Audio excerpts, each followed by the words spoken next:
Yes, people. What's going on? Welcome back to the channel. Welcome back to the Straightjacket podcast. Podcast 361. It is a little bit delayed, but we are playing Monday night kickoffs nowadays, man. And yeah, it's been one of them ones where we've had to shuffle it around. We've got one more left against I think it's Bournemouth on Monday. So yeah, man, it's been a bit of an unusual schedule. So big up to everyone locked in. How's everyone doing? Nuruddin, you know what I mean? Recovering well from his neurovirus, is it called? Something like that. You know what I mean? But good to see you're well. Norovirus, yeah. It's not for the faint-hearted people. It knocks you out. I got it. It's 48 hours, extreme, intense, but wow. It's the fatigue, man. The fatigue now. Because you can't eat anything, so you just feel weak. But now this is it. So I'm glad to be out. I'm out in these YouTube streets. Come on. I'm happy to be with the gang. I'm happy to be with the Queen and the YouTube Kings and the big up the chat. Love. Smash the like and subscribe to the channel. Come on. Big up to you, Nuruddin. And you know the thing about it? My ADHD, I'm so bored. I'm the worst patient ever. I am bored. You got so many books behind you. You know what I mean? You need the books. I'm telling you. You know the amount of 3-4 different books falling. Like I woke up like 4 yeah on my head. No, big up to you, man. You know what I mean? It's good to be good health, man. Like I said, it's one of them ones where it's serious out there, people. So make sure you do check out, man. Big up to Minna. How are you, Minna? All good? Everything well? Yeah, good, man. These Monday footballs are killing me, man. Yeah. Monday night football is absolutely whack. I hate it. I hate it. Absolutely. And I think we got they're doing another it on one soon as purpose. well, right? Yeah. After Bournemouth. We got another one after Bournemouth, I think, in December, no? Oh No, no, we got a Friday night a Newcastle game. Friday night, yeah, Boxing Day. But then on the Sunday against Villa, they put us on the only fixture on the Sunday as well. So it's like, I don't know, maybe they're just trying to think, yo, United's enough, and we got enough talking. You know what it is though? A lot of the teams that we're playing, Newcastle, like what's it called? Villa, most of them are in Europe, innit? Yeah. So or other people are playing against teams that are in Europe, so they have to get that Sunday slot. Yeah. Just give us a Saturday 3 p.m, man. I know, but it doesn't work for them, innit? It doesn't work for them in that they're not getting their money's worth. You know what I mean? They'd rather give them a whole slot for Man United, innit? So it is what it is. Musa, how are you, man? Everything blessed? I'm here, man. I've just been mad busy this week. I wasn't able to jump on the Mandem show, but this one's coming at the right time, so I'm good to go. What you saying? Yeah, man. Can't complain. Well, alhamdulillah, not too bad at all. We're going to talk about the subject that everyone doesn't want to talk about, and everyone's feeling like they're bored of it, but it's Kobbie Mainoo. The Napoli are still very, very much interested in Kobbie Mainoo. They remain interested among 10 clubs keen on Kobbie Mainoo since August, still very attentive to the situation. Deal depends on Man United decision, as Amorim doesn't want to lose player while many are away on AFCON. And I believe the Napoli, director, Giovanni Manna, has come out and said he's a player who has been linked to Napoli since August. Also for his age, he is potential and transfer opportunity. We have some important absentees right now, but sooner or later, the lads will return strong and determined. We have to make the right evaluation, so we'll see how things progress along the way. But yeah, I'll start with you, Musa, man. Kobbie Mainoo. Again, you know what's mad right now? Everybody's going mad at Kobbie Mainoo, and the way that they're looking at it, thinking, rah, why do we have to keep talking about Kobbie Mainoo? Who cares about Kobbie Mainoo? When a year ago, this wouldn't be the case. So it's funny how like people now have almost had enough, and they don't really understand that they're losing a very, very good. But you know what they say, right? Once you lose a player and he goes and shells out somewhere else, then they start to talk. And that's what happens, isn't it? You know what I mean? You start to then say, oh, it's like McTominay now. Nobody really come on, man. Nobody really make McTominay. Now all of a sudden I'm seeing, we should never sell McTominay. I said, hold on a minute. I've read your tweets. You didn't really care. So now when they're saying about Kobbie Mainoo and they don't really care, and then he plays out and balls out, now you're going to keep saying what you're going to say about Kobbie Mainoo. You know what I mean? Yeah, I think it's difficult. I think that the people that want Kobbie out are split. There's a group that want him out on the basis that they believe he's good and he's just getting wasted. And they feel like as much as they'd want him to stay, it's better for his career, for him to go elsewhere and play football. Then there's the other group that's just like, oh yeah, whatever, he's not that good anyway. If he was that good, he would be starting. So they believe in the flipping propaganda that's been spewed by the manager. And I think those two groups are, they're separate. I think the latter, the one that thinks that he's not good enough because he's not playing, is madness, because like I said, we've seen us, lose to Everton, for an example, 10 men Everton, and we've seen Casemiro and Bruno not able to control a midfield against a 10 men Everton and still start the following game. So it's nothing to do with good enough, or, there's no opportunity because the players in front of him are doing that well. And then there's another group also that believe he can't play in the system even though he's done it before. Then there's that myth that he's slow. But I keep on asking people, I want to see this midfielder in the Prem who's rapid. Where is this rapid midfielder in the Prem that's playing in this position? Where is he? I don't know these. We ain't got them at United. I haven't seen him in any of the other top 4, top 6 sides. You know what I mean? Like most of the midfielders are, they got a good speed and very good on the ball, and they just built to play in the middle of the park, and they got that engine on them. So I don't believe any of the hype. Prime example, Zubimendi ain't quick. Zubimendi, none of them. No one's rapid in the midfield. Like you could say someone's maybe got a bit of pace on him, but if we made Kobbie line up with them and have a race, we'll end up finding out something totally different. They're not that fast as what we think they are. Do you know what I'm trying to say? So for me, I feel like the Kobbie situation, for me personally, lets me know where Man United are as a club. because I think it's a non-starter and it's not even a conversation we should be having. Because I always see Kobbie as someone who will outlast the manager sooner rather than later, and it tells me what the club is thinking. Because if the club are ready to let Kobbie out the door or to let him go out on loan, it also lets me understand what they think of Ruben Amorim and the plans that they have with Ruben. Because if you're listening to anything Ruben Amorim says, then you have some type of long-term plan with it. And I'll be surprised. And we're seeing the punch-up between Ratcliffe and the man them in the state in the stands. Yeah. So I'm saying that if you have anything about you as a club and you want to invest in your young players and you want them to do good, you would have let Kobbie go out from the start on the basis that you have a plan, not on the basis that you want to get rid of him. If they had a plan and they said, you know what, this season we're moving like this, but because we've got a plan for Kobbie, we're going to put him in the best environment possible for him and send him out to like a Dortmund or even a Marseille, anything, I would have been like, okay, cool, they got a plan for him because they want him to go play football and develop. Yeah, development plan, yeah. Yeah, development plan. But they don't even have that. So they haven't even pulled an Ahmad where they've let him go somewhere to play the game. So for me, I just want to see what they do, because I don't think Kobbie's going anywhere. I think that the club value Kobbie more than they do the manager. It's just, and I think Ratcliffe is the same. I don't think Ratcliffe values Amorim more than he values Kobbie. And that's just my opinion. And I think that the truth will come out soon rather than later as we approach the January transfer window. And I just feel like I get why people want him to go, but Kobbie ain't going nowhere. Listen, the next manager's not coming here to bench Kobbie and play this Amorim system. And I don't see Amorim lasting long. With all the hype that everyone's saying, I don't see this guy here this time next year, because he's got 12 months left and they're going to have to give him a new contract, and I don't see them doing that anytime soon. You know, Minna, do you think like he's like made his mind up in a sense? Like, I don't know if you see this, like the way he's like been, you know what I mean? It looks like for me, like Kobbie's like kind of made his mind up as to what his feelings are. You get me? I don't know if you see when he liked the post. I don't know if that was fake or not. Paul Scholes has come out very, very strongly and said, yo, I would leave. If I was to speak to Mainoo right now, I would leave. The thing is, right, people can say, yeah, but he'll have his time, yeah. But like, Casemiro's played every game. Like, Casemiro's not getting dropped. Ugarte has come ahead of Mainoo as well. Okay, cool. Mainoo got, was it 15 minutes against Wolves? But it was when the game was pretty much wrapped up.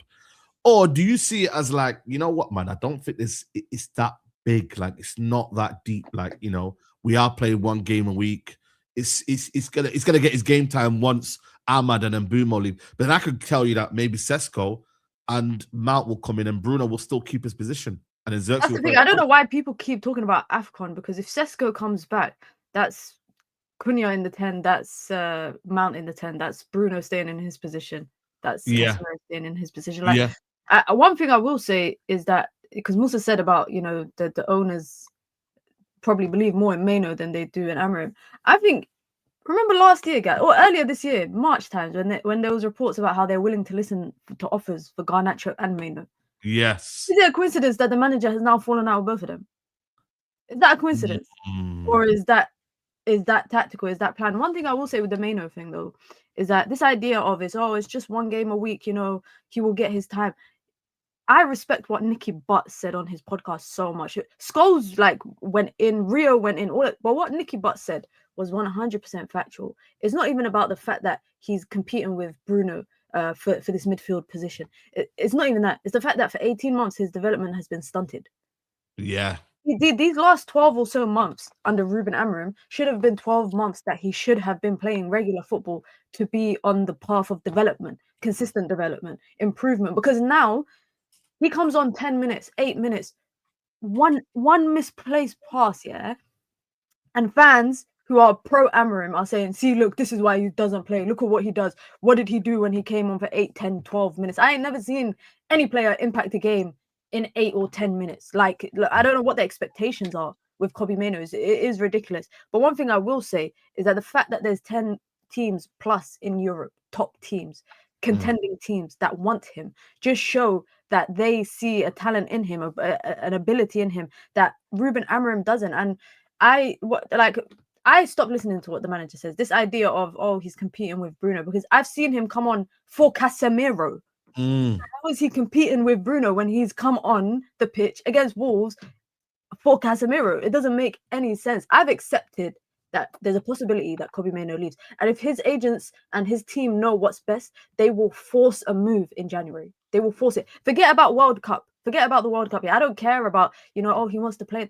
I just think that the manager has set a very dangerous precedent with Kobbie Mainoo. And I said this ages ago on Straightjacket. I said, we need to talk about when Ruben Amorim came in, everyone was talking, lauding him for, how he, had a pathway from academy to first team at Sporting. Every manager in the last decade has one player that they've brought through or developed or they've platformed him. Ruben Amorim still doesn't have that 12 months into his time from the academy. Eric Ten Hag had it. Jose had it. Van Gaal had it. Ollie had it. We're 1 year in, and I can't tell you one pathway from academy to first team. They included Heaven apparently, but he's not academy. He's not. But anyone that says Aiden Heaven is an academy product is clutching at straws. They're clutching at straws because when he was brought in January last year, it was Ruben Amorim himself said we are buying him for the senior team. We're not buying him for the academy. He played like 2 games for the under-21. So to say that he's an academy player is ridiculous. We have to question that, because cast your mind back to what United stands for. And Nuruddin is probably going to speak about it. But we went from being about youth, being about academy, being about success and all of that. And now what is it? Believe beyond. It sounds like some Buzz Lightyear crap. It sounds like some Buzz Lightyear crap. I don't even know what it is. I know it's like belief and beyond and all of these buzzwords. Yeah, I know you mean. Completely changed. It's completely changed. So this Kobbie Mainoo thing, guys, I hate talking about it. Mainly because talking about it's not going to change nothing. I've accepted that the manager lies in his. He doesn't lie, but he purposefully holds back the truth. Because listen. If you not ever get in trouble, as kids, when I used to get in trouble, my mom used to say to me, "Stop saying sorry because show it in your actions. So don't do it again." Actions speak louder than words. And if your actions contradict everything you keep saying, I'm gonna go by your actions. I'm not gonna listen to your words. Your words got no value or meaning to me. Facts, 100%. A super chat here from Killis. He says, panel, I'm taking Monday nights over midday on Saturdays. Kobbie needs to leave, as does any United youngster. They're losing years of development. Youth courage, success doesn't mean anything anymore. It's a conversation I think we had a while ago. Development versus understanding whether they're capable of making. Remember, we was having I'm not saying you're right, no, to relax. You know what I mean? But what I will say, though, is Nuruddin, though, it may be a new Man United in that, Jim Ratcliffe spoke about maybe profiting if it is. Maybe the youth ain't that great, you know what I'm saying? But it's mad, though, that the football fans, United especially, are allowing this to happen where, this would be, I thought this would be the final straw in a lot of United fans. But there seem to be a lot of sheeps, man, because if they say that...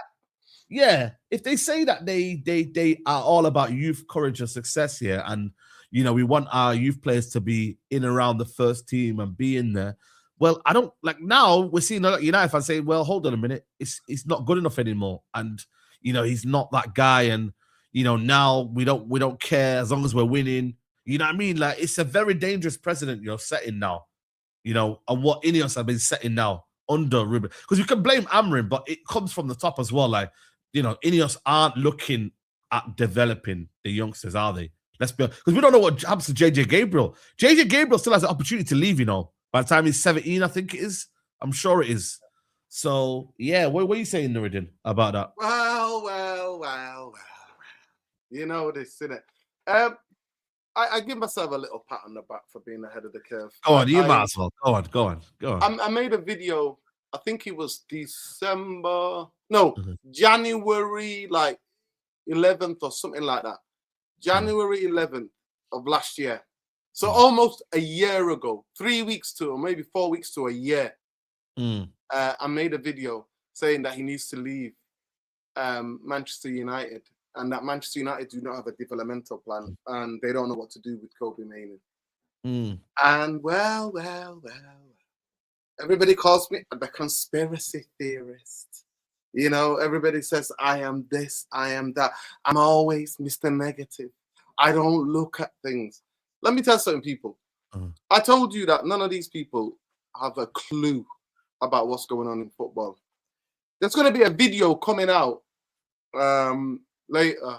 Hopefully, I'm going to try to get it out before the Europa League games kick off. 8 o'clock at 8:30 at the latest. And I'm going to expose these. I mean, that's what I do. I exposed the football structure in it, the Glazer Ratcliffe machine. And that's, somebody's got to. I talked about, yeah, big up, Khalees, you know this, because I pay attention. So the whole thing about Ratcliffe, so I want to go to 3 different things, and I'll try to be quick.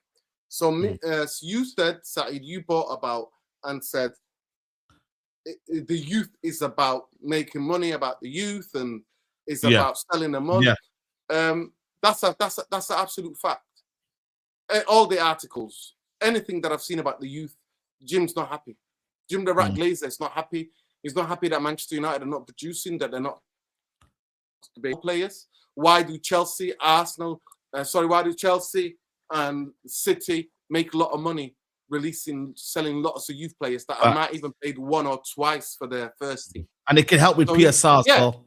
Yeah, and not just the PSR, no, he's talking about the money. He said he's making Manchester United the most profitable football club. So the thing's not about Manchester United being a football club, it's the most profitable football club. And some of the sheep have graduated. So there's a graduation, there's a next level up to bootlicking. You know what I mean? And then running cover. Then he goes from bootlicking, then literally working, parroting INEOS talking points. So there's sheep, don't know what's going on. Bootlicking, you just authority, bootlicking. Then you get the promotion, the third level, and now you are literally doing INEOS, Ratcliffe, Glazer talking points. And the thing about it is that the Kobbie Mainoo story, there is nothing more symbolic of what that is. What all 3 of you have expressed, have said that, what the 3 levels of the fan base that I'm explaining, and the journalists as well, what I'm explaining. So Kobbie Mainoo typifies all of that. Manchester United were built from Railway Football Club. It was a working class Newton Heath Railway Football Club.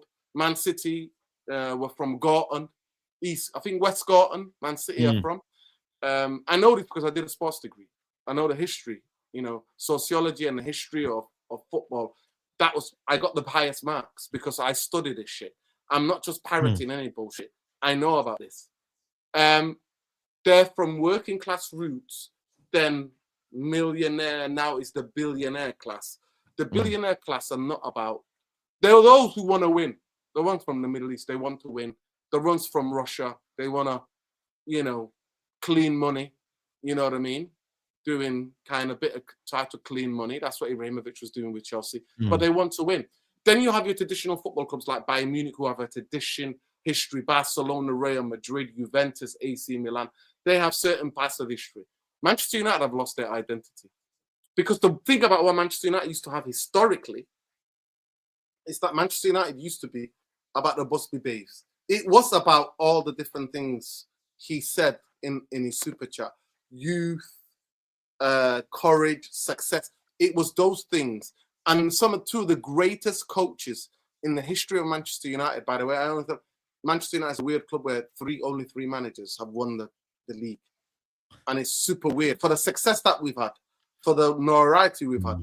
But the Busby Babes tells the story, Saeed, of linking working class people to the people from their community. The class of 92, something years later, linked, nearly 30 years later, linked the Manchester from the heart of what Manchester is. So now we're owned by one billionaire sport washer, and then we're owned by the Glazers who don't give a damn about Manchester United. So this idea that you guys are being fooled, and it's taking you now a year to see what I saw a year ago, I'm like, welcome. I'm not going to be like I told. I'm like, welcome to the tent. The tent. That's the tent. So you're not going to be like I told you so. You just say, no. Listen, the tent is huge. It's just that it took you guys a year. So welcome to the tent. welcome because the. But this would be the biggest indictment of Ineos's reign to let Kobbie Mainoo go, because once he goes, I don't listen. They may say he'll come back, but if the love that Kobbie Mainoo gets, like Scott McTominay gets at Napoli, it's game over, guys. They're gonna idolize him, bro. That man are saying they made a pastor out of Scott McTominay now. Like, I don't know if you heard, but they made some. Saeed, it's not even about that. The bigger thing I want to say is the last point to finish off. That Kobbie Mainoo, the biggest thing what Nicky Butt said, he's lost developmental years. And if you go and watch that video, I was away with work. I was in Derbyshire in a winter. It's on my channel. I posted it on X the other day. Go and watch it. I break it down that Manchester United don't have a plan. They don't have a plan, not just for Kobbie. And if you talk about Ibrahim's, JJ Ibrahim's, he's a Barcelona fan. Do you not see how you're treated? How academy players are treated? First, Ineos came out and said he wanted 200 grand, which was the biggest lie. And I kept telling everybody, and people kept arguing with me because they about Kobbie Mainoo you're talking about. Many people argue with me everywhere. No, he wants 200 grand. He wants 200 grand. Listen, he is a young player who came into Manchester United when he struggled. They go, he's not good enough. He can't run. Saeed, within 2 weeks of being here, within 3 weeks of being here, Ruben Amorim said, Kobbie Mainoo needs to show more to get into my team. Saeed, there is nothing wrong with coaches that are employed and they don't fancy footballers. It's just like energy. It's not personal. They just don't like it. At the end of the day, Amorim's system does not believe in a midfielder like Kobbie. And Kobbie, remember, we were struggling. We were on our knees, and Kobbie went, give me the ball. And you're like, what? I said, hey, you remember, me and you went to a couple of youth games. We watched him, and everybody was talking about Garnacho, but we were all like, yo, this kid, if he's given the right development, I agree. He's going to be the guy. And then he scores the winner in the cup final, and then he's starting game for England, where England were like, we don't know what's going on. So at the end of the day, Saeed, this idea that Kobbie Mainoo needs to prove himself, that's what I'm talking about, the levels of the fan base of this simping for Ineos and Glazer and bootlicking and sheep, and then now parroting Ineos talking points. Who the fuck is Ruben Amorim to Manchester United? What's Ruben Amorim done for Manchester United? You know what Kobbie's done, Saeed? Beat the best team in Europe and best team in fucking this country. One trophy. Fucking final. Yeah. Won a fucking trophy. As a Mancunian who loves his football club. Now, Saeed, I've already given up. I've already said this club is done out here. You know my views. So why is Kobbie here? I'm like, what is going on with his dad, his advisors? They pushed on the last day of the transfer window. Now it's negligence. I'm going to look in the camera and say, the people around Kobbie, you are now, this is negligence. You are playing with a young player's career. He doesn't need to be at Manchester United. He was blocked, though. His move was blocked on Nuruddin. His move was blocked because if they had injuries, they needed a bit of cover. Because they know that Casemiro is getting on. Bruno is getting... They understood this. That is what Wilcox did. And by the way, this ain't on Amorim. This is on Wilcox, Potato Web, and fucking Jim and Glazers. That's who owns the fucking football club. So let's just stop this BS about it's all on Amorim. It's not. Amorim didn't bring himself here. He don't play the way he wants to play. And if you want to know about it, be me dissecting and bringing receipts, tune in at 8:30. Because somebody who actually knows about football, who knows a lot about fucking football, who's done a lot as a director of football in his short span of career, exposed Amorim, exposed Potato Head Barada, exposed Jason Wilcox, Weetabix. That's what they did. They exposed all of them. And Jim the Rat Glazer, all of them have been exposed. So that video will be coming at 8:30, and I will go into deeper. But everybody understands and knows it's not the club. You have to take... Say whatever you want about Garnacho, say whatever you want. He forced his move to Chelsea, and now he's getting development. Say whatever you want about him. They asked him the other day. You know what they asked him the other day? Do you remember? He goes, no. Because he's like... Well, because he doesn't support United, though. He don't support United. Yeah, he the don't. club He was don't. thought about that. So I'm gonna mute. I've spoken enough. Big up. No, No, 'cause but obviously even my look at man- Rashford. Rashford forced a move too. Yeah, Rashford did. He kind of, but that was like, I think that was like on his third attempt or second attempt. He had a couple attempts before that, Rashford.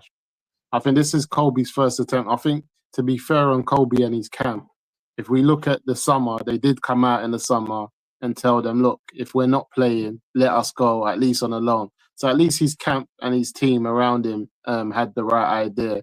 And like we've said, obviously they blocked it and they didn't let him go.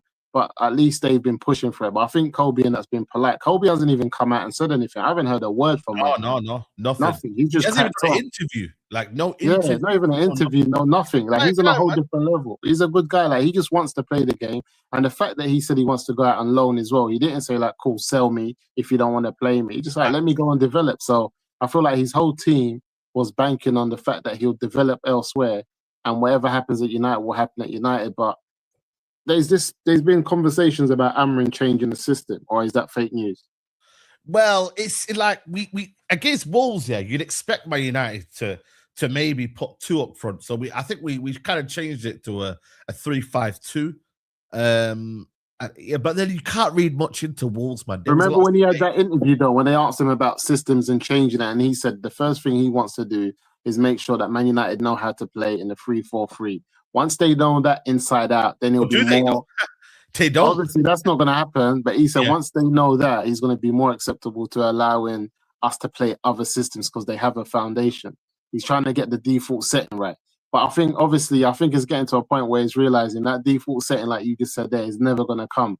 And he might be forced, because I don't think Wilcox and everyone else is happy that he's continuing to play like this and not getting the best results, because a lot of players are playing out of position. They're happy with just getting minimum of Europe, though. I think they want Bruno back in the 10. I think they want to find a way to get Bruno back in the 10. And I think that's not just on Amorim. I don't think, based on what the club think about Bruno and what he's done in terms of numbers and stat padding, that they want him to be in that 6. I think they've seen enough to be able to go to Amorim and say, look, it's not working. And I think they want to get Bruno at the 10. And I think once Bruno gets at the 10, I can't see a midfield of Casemiro and Ugarte. I just think Kobbie will get to play. I think that's when Kobbie I think if he changes system, Kobbie starts to get minutes on the pitch. And I don't think we're far from that. Something's going to give. I don't think he's going to see out the season playing 3 at the back. I don't think so. Yeah, I don't know. Like, for me, when I look at it, like, I don't see it continuing. Like I said, I think Cunha will go up front and you'll have Mason Mount or whoever in the 10, or you play Zirkzee in the 10. Because I think Zirkzee now, I don't know if there's a feeling that he's going to stay now. You know, I don't know whether Italy, Roma are going to come in for him again.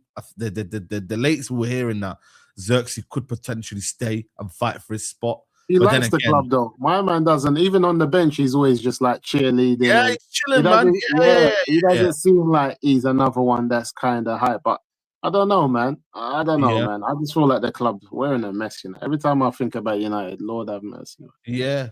I mean, the problem is, though, if United were to go and get potential replacements, right, in the summer, there is listen. Every time I hear about us buying players, it just ticks me off. We don't need to buy anybody because nobody is flourishing in this system. When I hear about midfielders coming in, I think, how is any of those midfielders going to be able to play next to Bruno in a midfield 2? It's not happening until you change that formation. You're just wasting your money. Who are we going to get in to do what? Graveyard chips up front.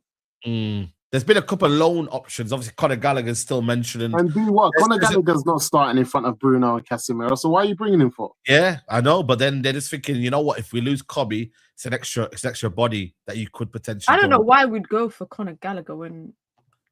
Yeah, Mason Mount. Like, for me, they're just like they're the same text, different font.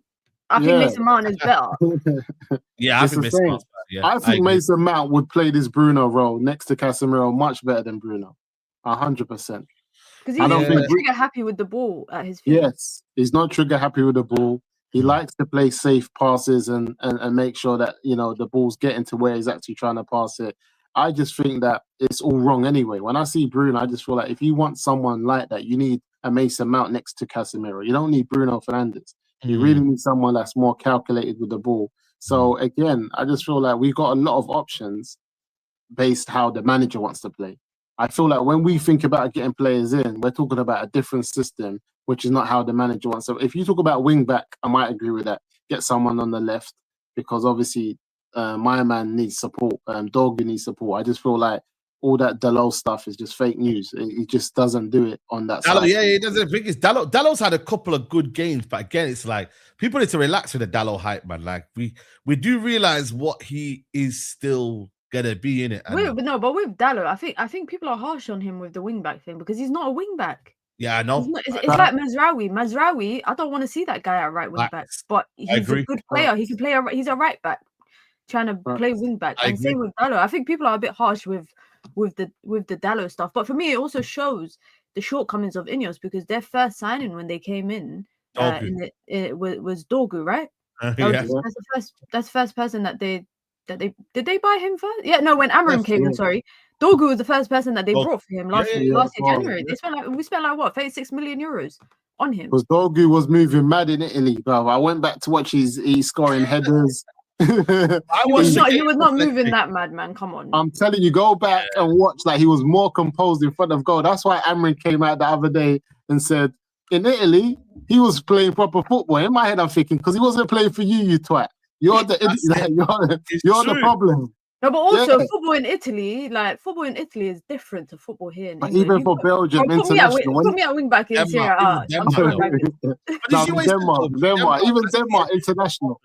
Yeah, he goes in Denmark. I see a different performance, but I see a different. You know what it is? It's not even just a performance, but it's like the intent, the confidence. And I'll tell you for free, football is a confidence game. You see what Leeds are doing. You see what Leeds are doing with a bit of confidence. Football is all about confidence, and I just don't feel like at any given time, Man United have come out with this PR, like Noureddin always says, they come out with great PR. But I don't believe at any given time they believe actually what they're saying to us. You know, I want to be the first team to bring back the glory to Man United. I want to be the play. Like, I don't think any one of those players, when they're saying that, actually believe they're going to be a part of any winning Man United team. Like, I haven't seen that body language from any of them. And that's the problem. I think the last person that I saw that had real body language and cared for the club when he spoke was Marcus Rashford. And he left. Yeah. I'm telling you. Like, I heard the brother say that if you come to Old Trafford and keep quiet or something, he said you can hear the ground talking. I was like laughing. So what is he on? He's in a matrix. Marcus Rashford didn't leave, FYI. He was pushed out. No, that's true. He's doing all right, by the way, at Barcelona, man. He's doing all right. He's doing his thing. He's doing his thing. He's doing. I don't know if the Barca will buy him though. That's the thing though. I don't know if they're gonna buy him. You see, with Barcelona, they're very, very cheeky, man. They'll act they want him. After how much are we selling for? Like 25M. 25 million. Ridiculous. 25 million. Yeah, that's mad. They just want it. But what I heard is that fake news. I saw that online. That PSG are saying we'll have that.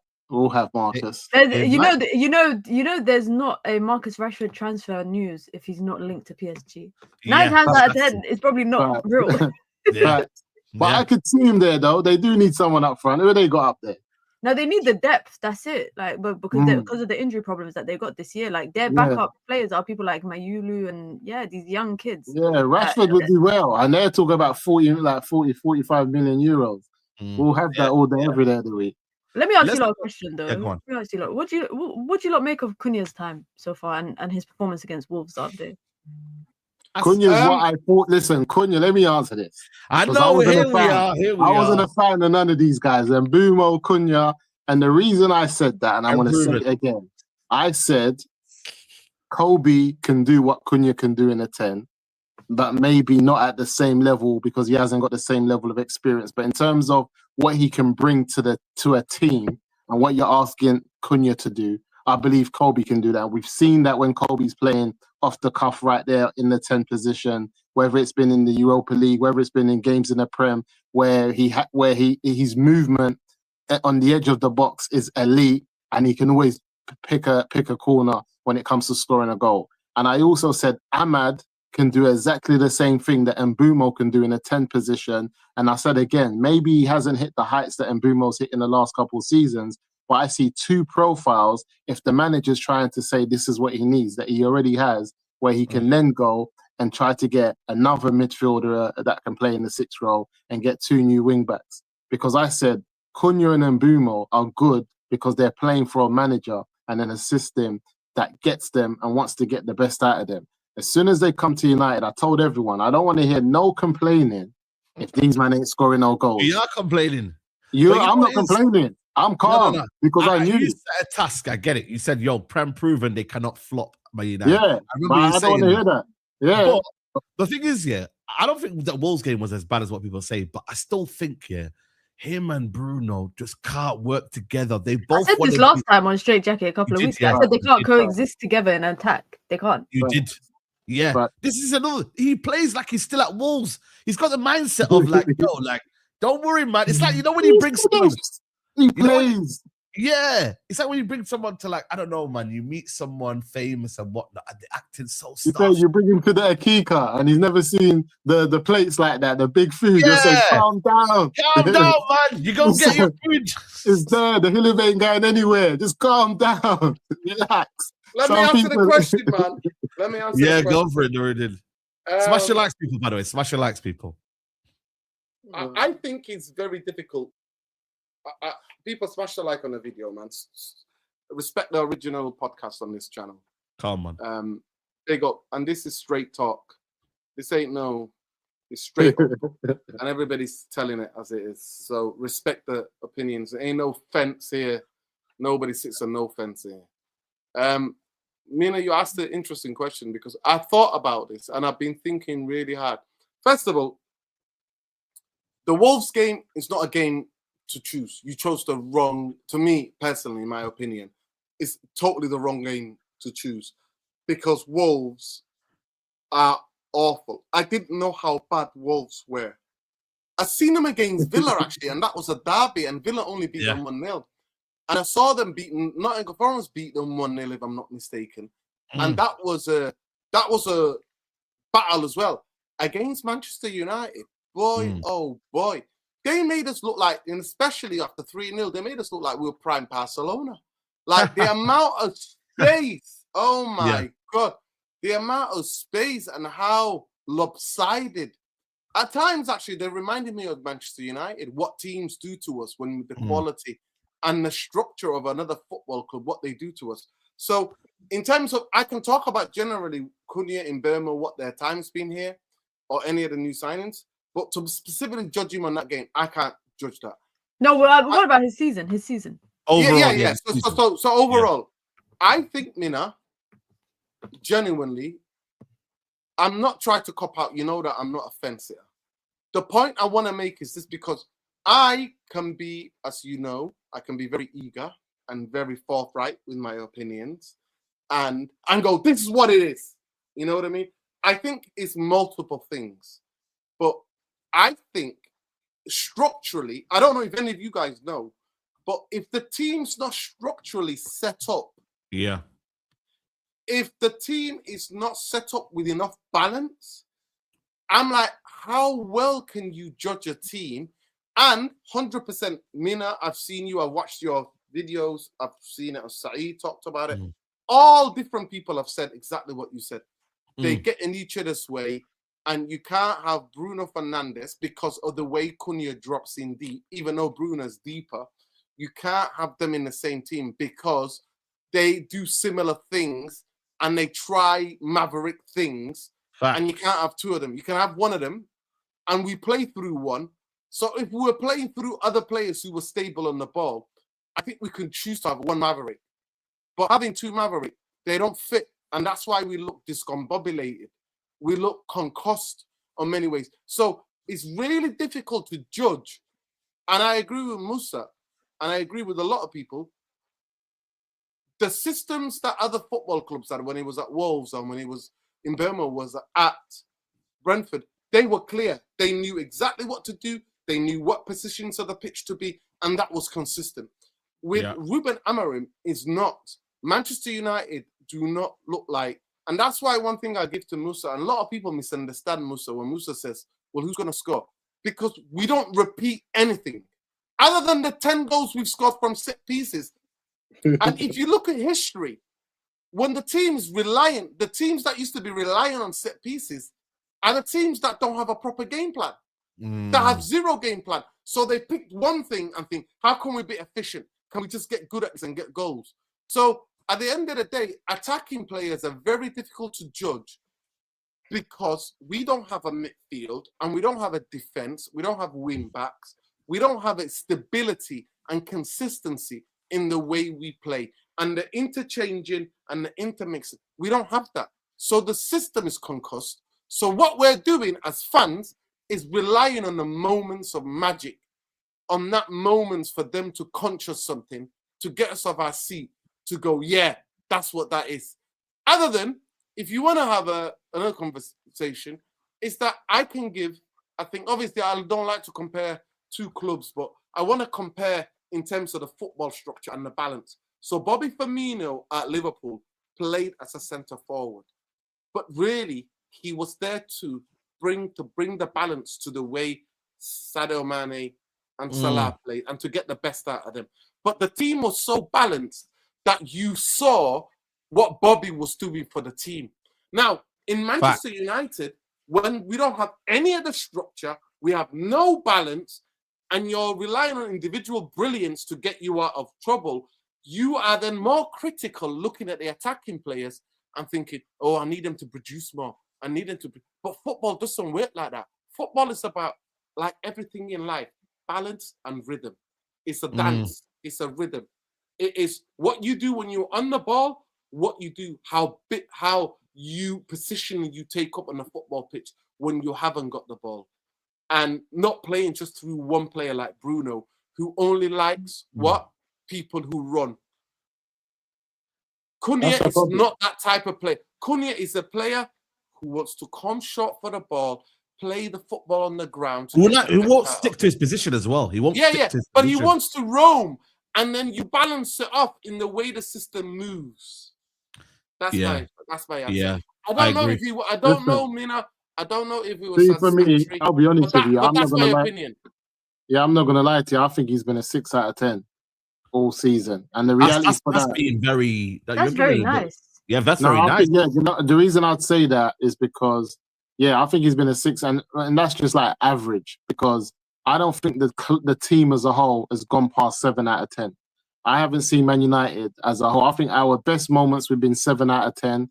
Every time else we've been average. And I think he's just been as average, because when I look at Cunha, I got to judge him. These 7 out of 10s because no, but these 7 out of 10s, but the above average games, I think, are the ones where people think we've done well and we've won games. And I don't know, this is when people think we've done well, whether it's like the last game we played the other day, where we've scored the 3 goals. We haven't, you know what I mean? Like, this is what I think. But I think other than that, as a whole, as bad as Cunha's been in brackets, I think then who's been that much better than him? Because we talk about Bruno and Cunha not being able to play together.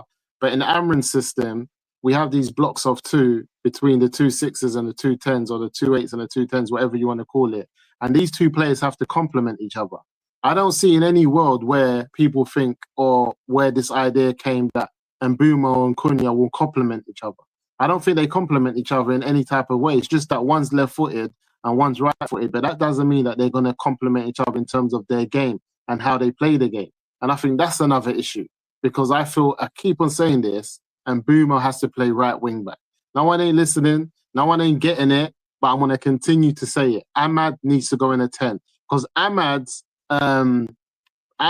know-how in the box, he's much cleverer in the box and in and around the box than Mbeumo is. And I think he will make it easier for Cunha and the difficulties that Cunha is having, and he'll see him. And like example, Ahmad also can release the ball when he has to. I feel like Mbeumo is such a deadly, like a Mo Salah type of thing, where he'll make it happen and get past you, but he's going to go for goal.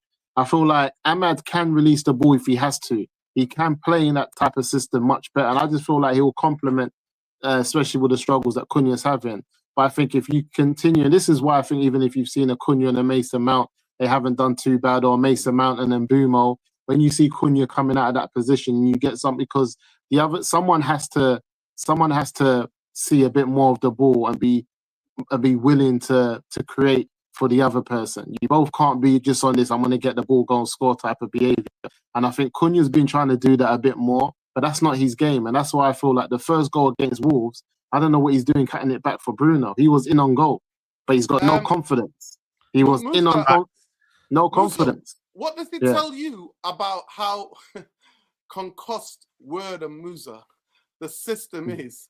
That you are saying we need to play 20-goal man in Goldman, 20-goal man in Mbeumo at wing back. At a wing back, and we have to, do you know why? Away. Because no, let me our finish. wing back. Go on. That's what you're saying. Do you understand how much we're in trouble? Of course it is, because we've got a number 10 at wing back. Of course we're in trouble. We've got number 10. You see, when I hear he's a wing back, brother, there's nowhere in his career, in his life, that he's ever thought he was a wing back. The guy played in the 10, he's played up front, he's played false 9, he's played on the wing. But he's never been a wing back. And this is the system. The fact a system has a number 10 in a wing back position because he's athletic and he can run up and down. He's a winger to me. He's not a 10. But he's whole career. But his development as a young player, he came through as a 10. He played in a 10 position. Then obviously he got moved out and he played on the wing. And that's not an issue. Was it Sunderland? No, it was Sunderland. He played in the 10, but that's about I think maybe like 10% of his. Sometimes he did play inside. But the Sunderland manager, if you read a lot what the Sunderland manager says, he just says Ahmad is built to sit people down. Final third, he's sitting people down, and I just feel like in the system that we're playing, he's more suited in there because then Mbeumo needs the space to run. Ahmad's always on a halfway line. Our wing backs start on a halfway line. I always see them. That's where they are. If you give Mbeumo that ball and that opportunity to chase it down on a halfway line or to take someone on, he's going to get more out of it than Ahmad's doing in terms of his game. And I just feel like we will see it. It's like Phil Foden. Phil Foden plays that on the right, but he can play in the 10. I don't see no difference in their type of game in terms of Ahmad and Foden. That's how I see it. Like, we'll see Foden a lot of the times on the right. Sometimes he'll come in and play in a midfield 3 if the manager thinks, because he's got the ability to do that. Or sometimes he'll put him in a 10. But never would you see him as wing back. What's my man doing wing back? We've been just comfortable to have a forward player like Ahmad in the wing back position, and we haven't asked no questions about it. Everyone's playing out of position. I just say this quickly. I just said say that before I forget, because I never want to co-sign this. I do not want Kobbie Mainoo going anywhere near the Italian league. That's a walking league. No, he's want to play under Conte. That's all. No. It's not because of Conte. If Conte was in the French league, if Conte was in Germany, to me, Kobbie Mainoo needs to go to Bayern Munich, Marseille, where you go to coaches who are developmental coaches who develop players, and football clubs that develop. What about Kobbie Mainoo? Kobbie Mainoo developed at Napoli. No, but it's hard to say when. It's hard to say, but it's hard to say about Scott McTominay went as an adult, Saeed. Scott McTominay is nearly 28, 29. No, but it's hard to say that midfielders are not developing in Scott McTominay, Saeed. Scott McTominay was always a crasher in the box. And in that league, because it's so slow, you can play as a number 10 and you get all the time in the world. Saeed, there's a reason why you don't watch Serie A anymore. I watch your watch-alongs. I keep an eye on you. And you don't do any more Serie A. Why is he saying that? He says Saeed don't ball outside of the Premier League. No, I'm not saying that. I'm saying you don't watch. You don't watch. You don't watch Serie A, Saeed, because it's trash. It's slow. But this is what we heard about. You've got Modric. 1 second, Musa. You got Modric sprinting, winning balls against guys twice he's younger, senior, junior. Twice he's junior. And he's running past. That's not every game. That's not every game. Musa, I promise you. Not every game. Musa, I watch Serie A religiously because it's what I grew up with. Yeah, I'm with you, but I'm not having much of sprinting people out in the league. I am not just saying this hyperbole. The closest physicality league to the Premier League is the French. Germany is too transitional unless you play for Bayern Munich, because Bayern Munich you have to play in a. What's that guy that came out of Italy? The one that's at Newcastle that developed at Italy and came and is impossible. Tonali. There's midfielders there, man, playing at high levels, and they play. My thing is this: 1 minute, Tonali, Goals is raving about Tonali. Musa, listen. There were 3 midfielders in the last 3 years to 4 years in Italy. Tonali, Barella, and the guy who are Man City now. I always forget the Reinders. Now, those 3 stuck out. They stuck out so much that 2 of them got their move, and the only other one is there because he loves Inter Milan. Like, those 3 stood out to anybody. So why can't Kobbie do it? Football. Those 3 stood out. So you're talking about 3 of the best midfielders that league has produced in a long time. Yeah, but Kobbie can do the same, Nordine. You know why I say this? You know why I say this? You know why I say this? The league has got even more slower.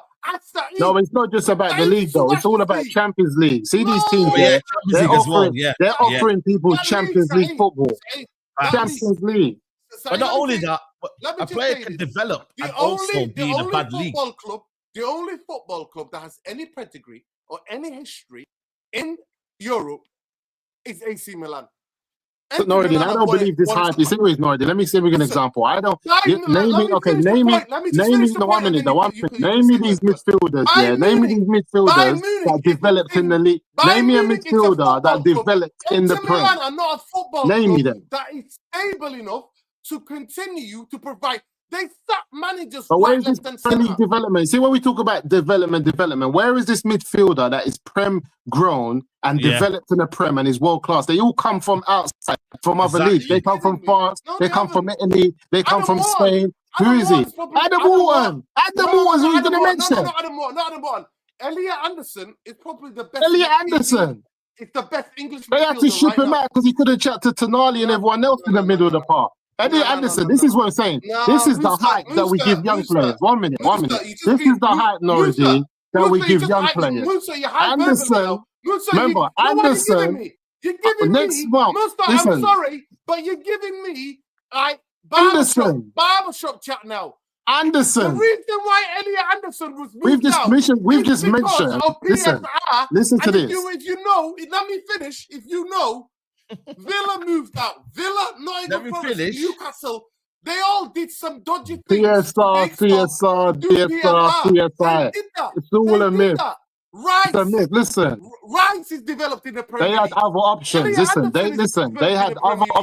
They had other options. Listen, I agree, but they had other options. They tried to get rid of my man that was meant to go Liverpool, and that fell through. But what I'm saying is this: when we talk about some of the best midfielders that's graced the Premier League in the last 10 years, we can't talk about Anderson, who's just starting his career. Let's talk about him when he's reached the levels of what some of the best midfielders have done in the league that we got from elsewhere, that developed elsewhere, that came on to prove themselves here. When we talk about development, midfielders are developing all over the European continent. I don't believe this hype that the Premier League is the best place to develop or to do A, B, and C. There's many places you can go and develop. Germany is one of them. Even like when we talk about what PSG have done in the Champions League, when everyone was calling it the Farmers League, and they've took midfielders from the likes of flipping Wolves and turned them into some of the best midfielders in the world and developed them. I just don't believe this hype that Kobbie Mainoo, if he goes away, plays Champions League football, plays a regular 30-game season at minimum, and had the confidence of playing at a high level, that he can't come back here and boss it because he hasn't developed elsewhere. If Kobbie goes somewhere like Juventus and wins titles, plays in a Champions League, goes to Champions League finals, and has confidence, it's all about confidence, for these players, because we know he's got the ability, but does he have the confidence to play at the high level, to play at his best, and not be in this bracket of, if you lose it, you're going to get subbed off, or the fans are going to say, this is why you shouldn't be starting. If he goes away and plays week in, week out, it's a different ballgame. That's the main thing. I get where the development could come from and whatnot, etc., etc. But the main thing for Kobbie, like you just said there, Nordine, he's had 18 months of not development, right? He's got to now play football, Nordine, and that's the main thing. If it's at Napoli, it's at Napoli. If it's at Germany, it's at Germany. Champions League side. If he goes to a Champions League side and he's playing Champions League football, Napoli in the title race as well. I have a question. For Nuruddin. Nuruddin, with the Kobbie Mainoo thing, would you rather Kobbie Mainoo went to Liverpool and won the Premier League, or would you rather have a 3-course dinner with Joel Glazer and Jim Ratcliffe? You had to do one. Which one would you rather? I would never have a it would hurt me. It would devastate me. But I would be like, go and do what you have to do, Kobbie. Then you're not a real fan. Then you're not a real fan.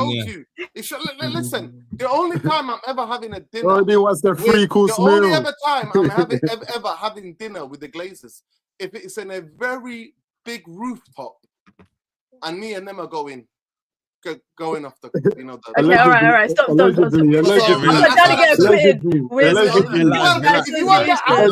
If you want the answer, don't ask questions. If you don't like the answers, I'm not involved. don't ask questions if you don't like the answers. The point that I want to make is this. Maybe it's my fault I didn't explain myself enough, right? So I know Kobbie Mainoo. I watched him since he was 13, 14 years old. Musa. I know what type of player, footballer he is. I know the profile he is. I don't look at Kobbie Mainoo. I look at Kobbie Mainoo going to leagues where he's going to be tested physically. He's going to be with teams that dominate the ball, so that because he's a ball-playing midfield player, he's going to be on the ball. He needs to be playing with coaches that have got a track record of improving players, and specifically younger players. And you see it already. You see the evidence in his short time, what Company did with all those youngsters who played for him at Burnley. Burnley didn't have the thing to stay up because they were on a shoestring budget. But for the football that Burnley played, I got two friends who are big Burnley fans. You know what they say to me? They actually missed that type of football. They said, we weren't good enough because we didn't have the enough quality of the pitch. But what Company did, how he got the best out of young players, it was there for everybody to see. He's continued and done that at Bayern Munich. Zirkzee is another guy that when you go to him, he improves players exponentially. Improves players. So the type of teams, I'm like, the way that Manchester United have treated him, Saeed, the chance of you going somewhere like Napoli and just wishing and hoping on a prayer that you're going to get the confidence. No, Saeed, you have to be meticulous in the way you pick the next club, because he is still 20 years old. He still even know what he's achieved. It's still how he burst onto the scene. He still has to develop more. So for me, why do I pick the Bayern Munich in Germany, not other team, Bayern Munich, and why do I pick same team like Marseille? Because Saeed and Musa and Nina and the chat, it's because understanding the type of player he is, the types of positions he's going to be able to pick up the ball, the type of ways that he's going to play, make, and learn to pass, and it's going to be challenged under the spotlight. The Bayern Munich, you can do that because they've got a history of improving and getting the best out of young players. That is their club's motto. Marseille, they have proven that again and again and again. Zirkzee has proven that. So they're the two things that I would go. But obviously, Kobbie is free to go wherever he wants.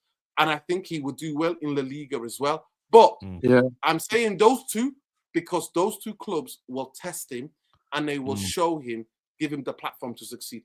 That's it. Yeah. Tell me what you want. What are we saying I for think France the running man?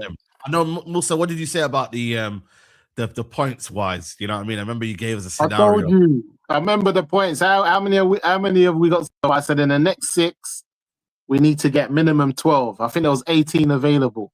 18 available. So we said minimum 12. Now, 4. We got 4 out of how many? Yeah. Did we play Everton in November or did we play them in December? I think it was in November, right? Everton. So right now we have played in December. We played them in the first day of December, was it? No, it was. No, it wasn't. It wasn't. So we played only 2 games in December: West Ham and Wolves. How many points we got so far? 4. We got 4 points out of 6 so far. So we're like 8. Saeed, are you sure? Saeed, are you sure? I'm sure Musa. Maybe you talk to him another time. Because are you sure it was just? I thought it was the Everton game, the Palace game, and it was December. No, because what it was, we was on 21. How many points were we? We were on 21 points. I think. Yeah, we're on 24 now, I think. 24. I said we're on 21 points or something like that. And I said that we need to finish this half of the year because we're going to be on 18 games at the end of this year. We need to have at least 34 or 35 points by the end of the year, because on average you need 70 points to get in the top 4. And I said we're going to then want to match our next 18 games with what we've done in our first 18 games in terms of getting another 35 points to get us there or thereabouts. But if we're going in thinking that we can get into the top 4 with like 60, brother, it's not going to happen. Because in the last 3 or 4 seasons, top 4 has been like 69, 70. You've needed to be right close to the 70 point mark. And I feel like that's the only issue that we have. And I just feel like points don't like. We look at the last 3 or 4 seasons, the top 4 teams have been on 69, 70 points, 69. So we need to get those points. I don't really care where they come from. 1, 2, 3, 4 games now available. We need to get at least 8, 9 points. Okay, we need 9 points from the next 4 games, which is 12 points available. So where's those 3 wins coming from? Bournemouth. I don't know about that. Yeah, Bournemouth. Villa, I think it'll be a draw. I don't know about that. Villa, listen, Emery, Villa people, home or people away listen. side? Away. That's done. Top place. Newcastle at home. We struggle with Newcastle at home. Newcastle again. And then Wolves, that's guaranteed there. 3 points. So I'm saying Wolves again. Wolves are coming around early again. But you know what it is though, man? We should be this idea that our home form is to suffer. They should be 3 maximum home points, really and truly. Should be 9 points. So that's the problem there, Saeed. That's the problem. Because I think from those 12 points, we might only get 6. I can only see maybe 2 wins there. 10 out of 12. I think that okay, you know what? Actually, not 10 out of 12. I'd say Aston Villa's the loss. So I'm going to say 9 out of 12. I just think see Newcastle, the intensity that I've seen them being playing recently and how they go about their business, whether win, lose or draw, Newcastle seem like they have an idea. Like we're going on this pitch, lad, and we're going to try to get this job done. It doesn't always work, but they have a clear idea and they have intensity. I don't see Man United coming across that and beating that. How do we beat that? 7, 8. I'm saying, okay, you know what? I'm gonna tell a lie. I think it might be 7 out of 12 or 8, provided we get a draw at Villa and we draw at Newcastle. I'm saying maybe 7 or 8 out of 12. So not 10 out of 12. No, you know what I mean. That would mean 3 wins and 1 draw. But I think we're gonna lose against Aston Villa and we'll draw against Newcastle. But we must beat Bournemouth. We must beat Wolves. If you can come out of that with 1 loss out of 4 and a draw, it's not too bad. Considering what everyone else is not going to be consistent. You got to remember, guys, by the way, this is where, for me, United have just got to make sure they don't lose like 2 or 3 out of these next 4. Because the rest of them are going to drop points. Chelsea are going to drop points. You see what Chelsea fixtures are? They got Newcastle, Villa. They've got Everton who are in form right now. They're going to drop points there. Tottenham are going to drop points. Palace are going to drop points. You just have to make sure you get at least, the maximum you can get out of them. No, really. It sounds mad, but you have to get the maximum. The problem is, though, the way we play football, it fluctuates week to week. So you don't know what you're going to get. So you might think, you know what? Because I look at Bournemouth game and I'm like, they'll suit us more because they'll go out and play. They won't sit back the way Everton and West Ham will. So therefore, I believe there will be spaces for Cunha and Mbeumo to exploit. See how Brighton played? Brighton will play the exact same way Bournemouth played. Man United have a pattern. And they will leave spaces and Man United will exploit that. We have a pattern, though, Saeed, and the win has come in the pattern. We normally have a win, 1 loss, 2 draws. Yeah. Then 1, 2 wins, 1 loss. So the patterns happen. The win just took place at Wolves. Yeah. And the fact that Bournemouth is in a bad situation and they need to win games because they've kind of fell off recently, we need to be in trouble. This was a Bournemouth that was second in the league 2 or 3 games ago. Yeah. That was putting people to the sword. Yeah. So this Man United coming around punching above its weight, thinking that they know what they're doing with a manager that changes 3 defenders every game. We better take our time. So I'm telling you, in the next 12 points available, next 4 games, we're going to be lucky to come out with 3 points. Yeah. Remember I told you that. Do you hold them consideration? What would you say? Bournemouth, give me a win. Bournemouth, Man United, is it a win? I can't predict shit, Saeed. I'm not gonna lie. Yeah, I know. I'm not gonna lie. So if you want me, you need me to have an educated guess, and you want me to make predictions while I watch Everton with 10 men do the madness, and I watched West Ham equalise and could have won the game. So you want me to do that, specifically the home games. If I'm going to predict anything, even Newcastle have been struggling away from home this season, if I'm right. Yeah. They've been struggling away from home. Yeah, they have been struggling away from home. Yeah. But teams come to Old Trafford to find their form side. They get over that. West Ham didn't win so many games, and they got the point. Everton were not winning away from home. They come to Old Trafford and got the points. So I can't. This idea of making predictions, I genuinely, and my heart of heart, I'm not sitting on the fence, as you know. I'm not a fence sitter. I'm everything but a fence sitter. I don't, because there isn't no structure to the football. There is no thing that is repetitive, other than the long balls we hit, and Bruno scamming everything, and waiting for individual brilliance. So if teams defend us against us, individual brilliance, we're always going to concede. And the other big myth, people, we can get into it for another show, but is that Manchester United have got a good defense? My God. I swear to God, talk to me about the brainwashing. The brainwashing. Is that Now, to say, we are conceded. We conceded 5 more goals than Everton. That's crazy, man. Like that is poor. We conceded 22. I just want to remind people. Scored 26. Scored 26. Conceded 22. It's poor, man. I want to just remind people. Genuinely remind people. I want to remind people. Manchester United are on the rate that we're conceding goals, and only is this going to be our 15th game of the season? Is this 15? No, more than that. It's 15 games we've played. 14 we played. Oh wow, yeah. 15. Yeah, 15. It's going to be 15. Yeah. No, match week 16. Yeah. It's match week 16. Okay, so yeah, at this rate, the goals that we've conceded, we're going to concede the most if we keep going. If the trajectory keeps going in the way that it's going, we're going to concede nearly 50 goals this season.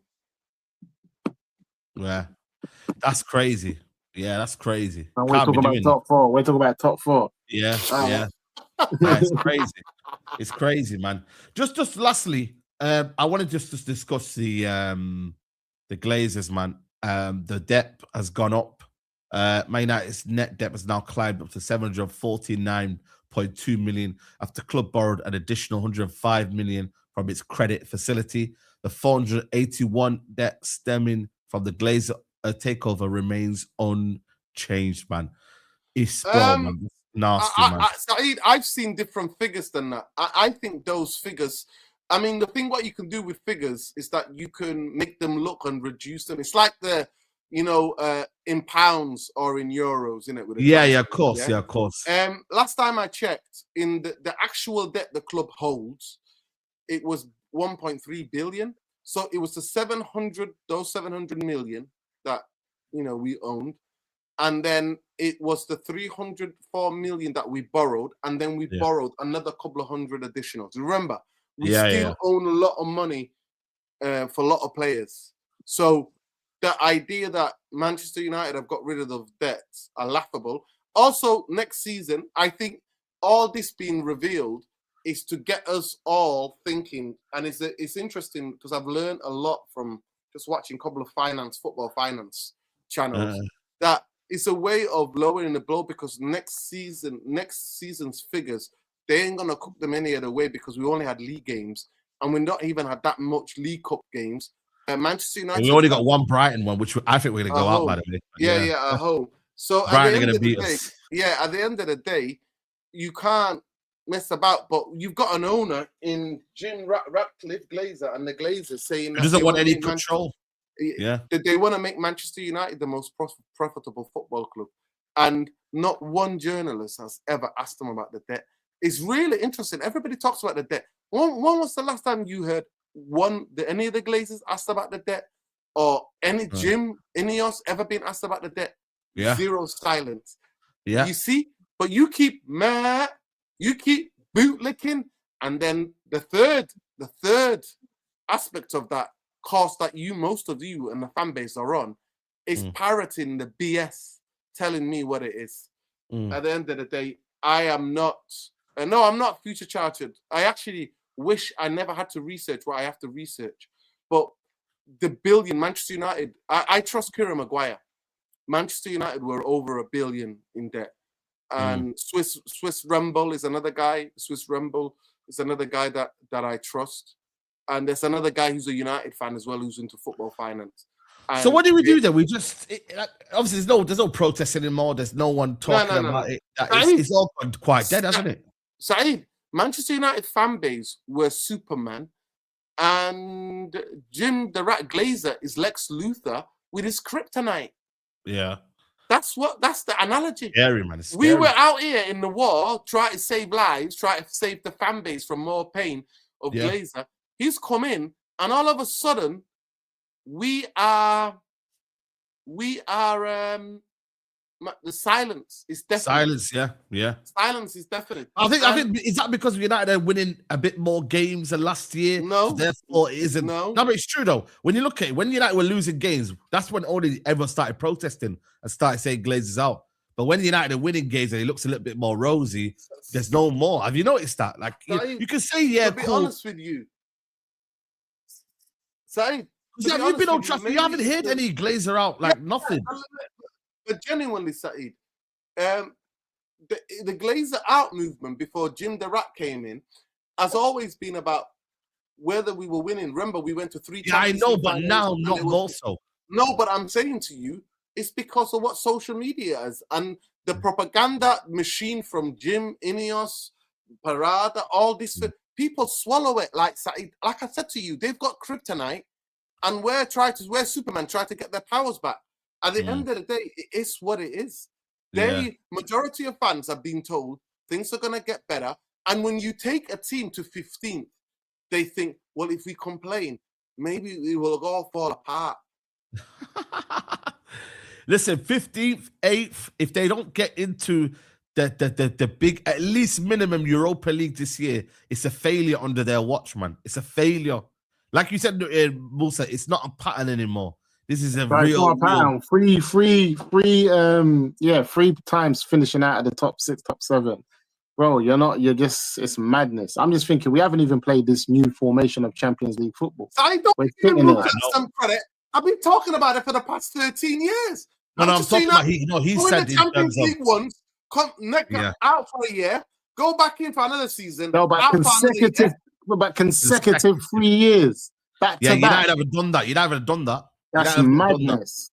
Never done that. That's what I think, maybe everyone. But the model of Manchester United is now we need to make profit as a football club. It's not about the football. But the thing is, though, do you need? What I don't get from INEOS, what I don't get from INEOS, they say, like, we haven't got no money and, we need to do this. But, if you were a ruthless football club, you'd actually make these decisions and actually get United back into the top elite. You feel me? They're waiting for the stadium to be built. They're not waiting for that. By the way, let me tell you something, This stadium, I'm telling you now, ain't getting built anytime soon. I'm being dead. I've been hearing a lot, There's people that I speak to in and around the centre and in Manchester, and these guys are closely working with the council, the people. Like, bro, they know their stuff here, and they're telling me, this stadium ain't getting built anytime soon. And INEOS are just lying to all of you. Well, that's what the fans, that's what they're telling people. Me. Every 3 months, have you noticed? Far from getting built. In the last year and a half, in the last 11 months, 12 months, every 3 months, they drop in a story about the stadium. Oh, this and that. We bought the land now. This and that. This is happening. But they haven't really bought the land, though. When you look at it, that whole circus tent, they view it at a certain amount. The Fright Land, they want a lot of money for it. And then obviously the actual funding for the stadium, they want the council to pay for it. Council ain't gonna pay. The new generation, the regeneration. Exactly. They ain't gonna pay for that, bro.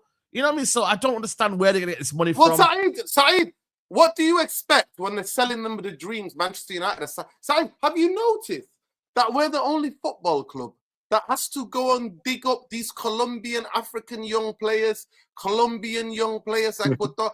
We have to. I'm like, why? Because it's the Saeed, is what's to come, not what we're giving you now. Look, Saeed, look. It's like people are being robbed. They're robbing you here, and they're like, look here, Look here. Look.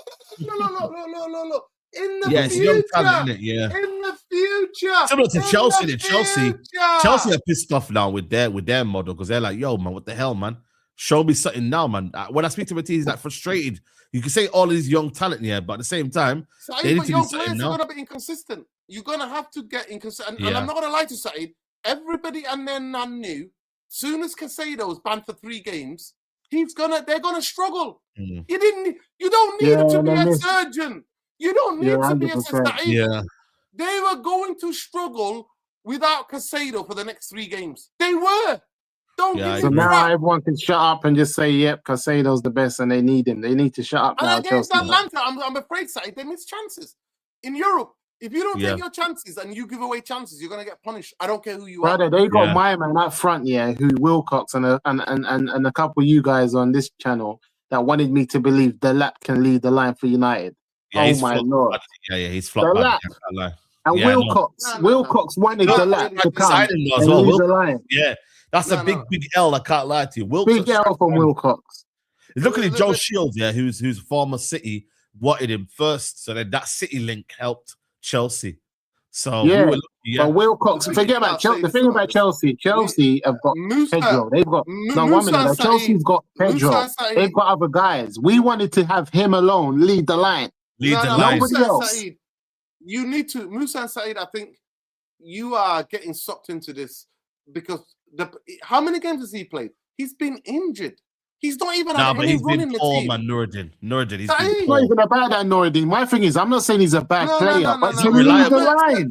To lead the line. Exactly. Lead the line. Young players, Musa, young players are going to be inconsistent. That's the biggest thing. Yeah, that's the whole point, though. They're not. João Pedro, they've got João Pedro, so if things ain't going well, they can mix it up. And João Pedro's he's not doing well, but he's a totally different. I have not seen him. I have not watched 5 games and seen Delap play in 5 games. Every time I've seen Delap play, all I've seen, my thing is this, every time I've seen Delap play, all I thought of is he was going to be our only number 9 playing game in, game out to lead the line at Man United in this new challenge. Where are we going with things like that? What are we doing? Like, have we lost our minds? Like, we just... Chris Collymore, you could say the same about Palmer. You could say the same about Palmer. The lap for me, it's got minerals to improve and to become a better number player. 9. I've never seen. See, one way you say this. One way Rooney done. I'm not comparing him. Are you kidding me? You're not comparing to Wayne Rooney. I'm just saying Wayne Rooney's a one-off. Nobody goes and gets a 20. How old is he? 21-year-old number 9 to lead the line for a massive club like Man United. Who does that? But this is what we said, Musa. Do you think I or any other United fan said to only get Delap? We said you go and get an experienced striker. We said the same about Sesko. We said that about Wilcox. The same thing about Sesko. The same thing about Wilcox. No, Musa, you're not going to shit on Delap and not talk about Sesko. Sesko is exactly the same. Played better. I'm talking about Wilcox. Musa, I'm sorry. I'm talking about Wilcox. Should Manchester United rely on Sesko? No, they shouldn't. Of course not, we shouldn't. Listen, you're missing the point. Listen to this. That's his point. That's my point. That's my point. So let me finish. They should be relying on 26, 27-year-old, season in, season out professional who can hold up the line. And then learning on the job and coming on, making impact, playing the odd game here and there. That's what they should be doing. Not playing up front. But I'm talking about Wilcox, though. Wilcox wanted us to believe. You don't need to know about the Delap to know that he's fucking clueless. But even when I look at Delap, when I look at Delap, no. But my thing is this: is clueless. I tell you for free. Let me say that Wilcox is clueless. Yeah, that's something that a lot of us have to accept now. But when I look at Sesko, if Chelsea had Sesko in Champions League football and Prem football, with how they play and how he's played for us, they'll be in a better position than they are with this Delap. 100%. Because Sesko's actually played well for us, but Man United... The data of Delap playing 10 games or 5 or 6 games in a row, I've not seen that. I'm sorry. I've not seen that. The eye test, Noradine, the eye test doesn't lie. The eye test. It's unfair. You mentioned the eye test. I believe it's unfair to dunk on young players because young players are going to be inconsistent. I don't think it's Duncan and Nuruddin. The whole point is they're relying on a player that shouldn't be the starter for Chelsea. Saeed, okay, has he played Well, the what do you last got to do with that? Saeed, has he played the last 4 games straight in 4 starts? Like played 90 minutes. The last 4 What games. do you mean? He's played enough games here to Chelsea He started. to realize Saeed, he he's started back from okay. an He injury. started Burnley. He started Bournemouth. He started a couple of the games. Bro, he's been He playing played in Europe. Come on, man. I've seen him. He's played. My thing is that even the fans that have seen him, we're not saying he can't do it down the line already, you know, he's the worst player. But no one's saying that Wilcox wanted us to believe that all we had to do is go and spend money on this player and we were okay. And now seeing him at Chelsea, I just realized we dodged the bullet. Because 1, he's not looking all that. 2, he's been injured a couple times. So I feel we dodged the bullet. Facts. But listen, like you said, we were warned about Wilcox and no one listened. Wilcox, Barada, all of these guys, they've never been in this position and they ain't got a clue what they're doing. And they're at Man United scared to pull the trigger. You see, when you're not experienced in a job, you faffle around for too long and you don't pull the trigger early enough when you're meant to. They're sitting there and they don't know what they're doing. We're in trouble, guys, man. Musa, I broke it down. Mike, how many shows have I done exposing them? They all got promotion at Manchester United. And they're here all learning on the fucking job. So what? It's another jobs for the lads. From Amorim to Wilcox to Barada to Jim the Rat and even the whole INEOS enterprise. I said, where have they proven in sport they can be success? Where have they shown it? Where's Nice now? Where are they? You know what? I think they got relegated, didn't they? No, Lausanne. Is it Lausanne who's getting relegated? If I'm not mistaken. Lausanne. Yeah, they're getting relegated. Yeah. Nice are in trouble, man. They're having riots and that over there, man. You know, it's crazy. Not like us, man. We're just Can you imagine if the Qataris own Man United and they had a team like Nice and they were having riots? What would be the flipping front newspaper? Well, I know if Qatar were owning Man United, there'd be riots at Old Trafford, you know. But we know why. You know what I'm saying? We know why. So I leave it on that one. But people, let's like the video, man. I don't know how many likes we're on right now, people, but the likes are very, very poor. We're on 337, man. Come on, guys. If you're watching right now, you know what I mean? Just hit the like button. It's free to do. Like 500. Yeah, come on, man. At least 500 likes, man. Let's get these likes up, people, man. It's been a good show. Big up to you, Musa, man. Each and every time, man. Big up, man. I'm here. I'm working on my set, trying to get my set ready. I need to start. I'm told the guys I need to dump. I'm coming to dump on the scene. There's a lot of people that's talking. I don't accept a couple of these views. I'm on Twitter now. I wasn't on X for a minute, you know. Now I'm on X. I see why the man them are always going crazy. I don't go on X, man. The Nigerians, they agree with everything. They need to allow it. If I speak, man, I'm in trouble, man. So my Nigerian brothers, stop agreeing with the hierarchy. Stop agreeing with these guys are doing. Don't believe the hype. I'm in trouble, man. I prefer not to speak, man. You know what I mean? I believe that those people are Nigerian? No, I don't think they're Nigerians, man. Bro, go on their profiles. They are, man. They're exposed. They've been exposed, man. I don't think they are, me personally. I think because obviously I know enough on Instagram that support United and they have a different opinion in terms of what they're seeing. And maybe I think it's just being far away. They just feel like, especially on some of our players like Kobbie and that, they just feel like they're not good enough. One of them said, "Oh, you Carrington sexuals and that." And like, I said, "Yo, what are you talking like that for? Like, you don't get the club like that." Carrington sexuals. Yeah, that's what they said. Ah, man. But listen, everyone's got their opinion. It is what it is. Big up, man. Everybody, big up Luwani. Yeah, man. I'm feeling a lot better.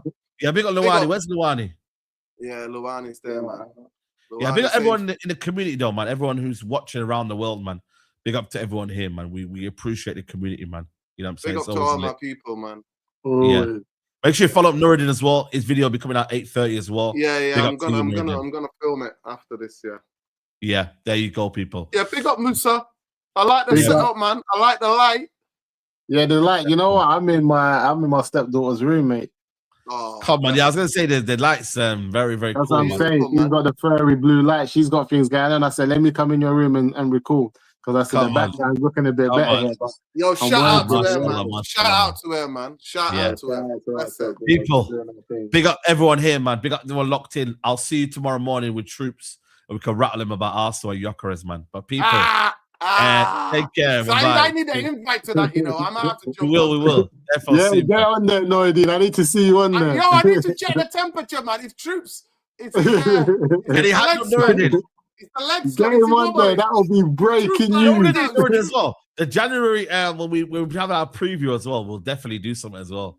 You know what I mean? And get that sorted, man. But yeah, people, we are out. We're gonna raid Troops, John. though. Love. Yo, We're out. I'm